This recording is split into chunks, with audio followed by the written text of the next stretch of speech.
Recently, we started to get a lot more interested in the pre-reconditioning process, which is the appraisal.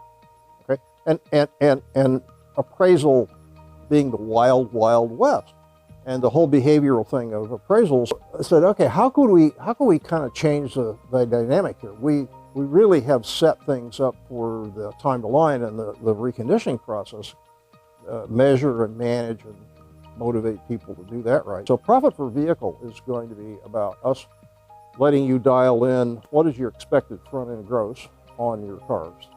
And I think it couldn't have come at a better time, actually. So the used car market is as volatile as ever, and the transparency about profit per vehicle, it's no longer, I'm guessing. It makes a level playing field, and I don't think it's a better time to bring a product to the market, because what all used car managers across the United States of America is, our big fear is we don't want to make a mistake. We have to make people's jobs easier, okay? We've got to let people make it more predictable. We've got enough information to be able to help do that for the industry.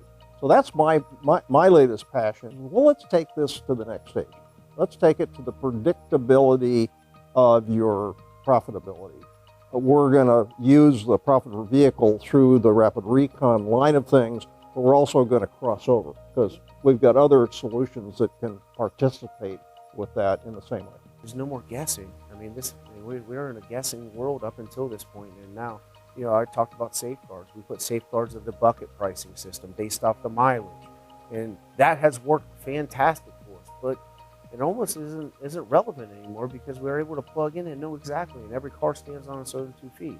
We're not gonna have as many surprises, which, you know, being a dealer, I don't like surprises. So we are being transparent with our guests and creating that experience. It's going to tell them the truth and tell them it's good or bad. And guess what?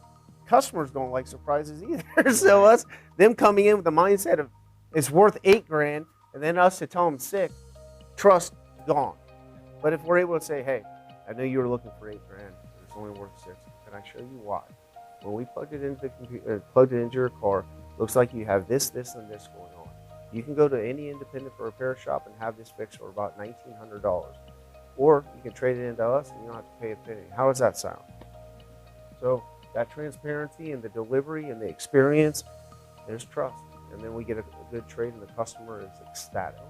Oh man, they trust me enough to show me exactly all these processes. They trust me enough. There's no hidden parts. We want to show them everything. So in that process, we're trying to build trust. Come with us. I'm on your side. The salesman always is on their side, right? The appraiser is the bad guy or the independent party. Build that trust. And then what happens is, yeah, when the appraiser's walking around the car, the customer's like, yep, I can see that. We have to be servants. We have to be servants for each other.